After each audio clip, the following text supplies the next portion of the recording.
my career, but I think most people think of me as a choreographer. And I've had a lot of great opportunities working with really good directors. I've learned a lot. I've also taught some directors a few things. And most of the time I work with wonderful people. But occasionally I have someone that, my mom invented a word called smacker. So like it describes somebody like, she's a real smacker. You know, and you can replace some other word in there, but you get the idea. So Terry Nolan asked me to come in and add some choreography to a piece by Michael Osborne called Cafe Puttanesca. And they'd already done it in Philadelphia, and they hired a few new actors, and they were moving into Pittsburgh in collaboration with the City Theater of Pittsburgh. So he told me he had hired a dancer for one role, so he wanted to add some more dancing and choreography in there. And I was nervous to do this show because I had just had my first son, Miles, and he was only like 2 months old, 2.5 months, and I wasn't really prepared to work, but it was only 6 or 7 rehearsals, and I thought it was a great opportunity. So, right before the first rehearsal or so, he told me that actually it wasn't just like she was a dancer, you know, it was like she was a former Fosse protege. Okay, she's in the Fosse book that I read in college. There's a picture of her with Gwen Verdon. She, you know, was Liza Minnelli's understudy.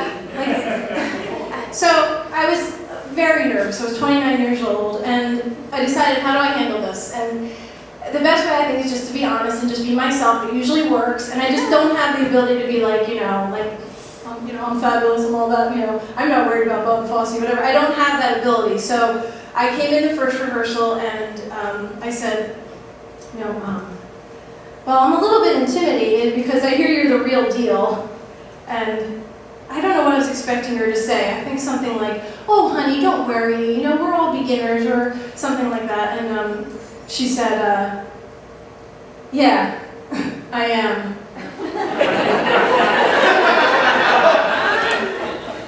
So then it kind of went from there, and I showed her the first step I wanted her to do, which I remember. That's how sad this is. I remember this step. It was a train step, okay? Done ironically, I may add. And she said, can I not do that? I was like, yeah, oh no, yeah, I wouldn't do that either. Okay, don't do that. What do you want to do? And then it kind of went from there. And she would either just not do what I told her, or change it, or roll her eyes like very dramatically, you know, or my favorite, which was to stare blankly at me as if I was speaking some strange, like, Philadelphia choreographer language that, you know, she doesn't speak. It culminated in a final dress rehearsal. And for those of you who don't know that much about theater, which is probably like 2 people out here, a final dress rehearsal is really like a performance, okay? There's no stopping. You don't like call for line. It's a full performance. You just don't have paying customers. So she gets this part of this one dance that I actually had a very long dance in there. I think was pretty much why I was hired for this one number. And she does the beginning singing, and she gets to the dance part, and the music's playing, and she goes, we'll do this when we get to Pittsburgh, and just continues singing, you know, after that. So meanwhile, I was also, during this performance, during this dress rehearsal, out in the house, pumping breast milk because I couldn't take a break. So she does this whole thing, and I'm out there, and,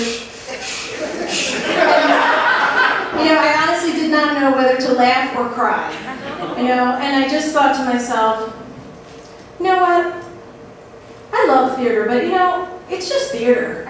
You know, and Fosse, schmossy. So who cares if you replace Cheetah Rivera in the original Broadway production of Chicago? Have you ever grown a human being? Push that human being out, and then single-handedly sustain their life through your boobs? I think not. So luckily that was my last rehearsal with her. They were going to Pittsburgh, and I didn't have to go with them, so I just you know, stood up, brushed myself off, I went home with my little baby, and I never choreographed again.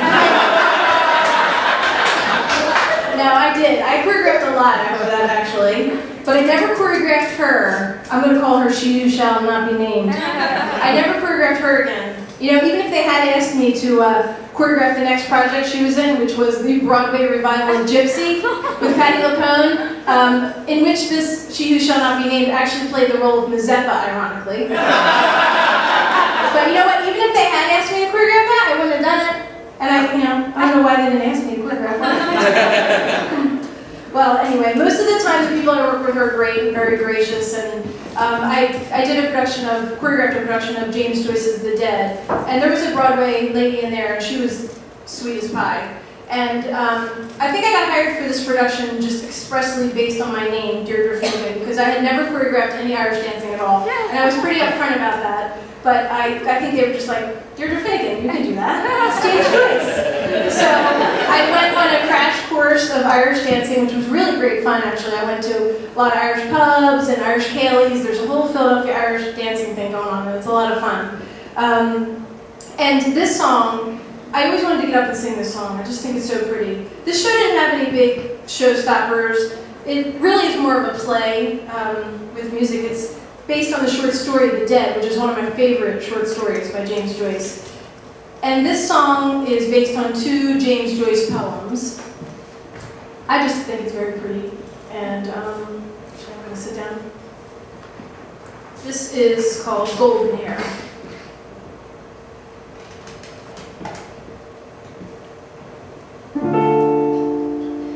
Lean out of the window, golden hair. I heard you singing a merry air. My book was closed, I read no more. Watching the fire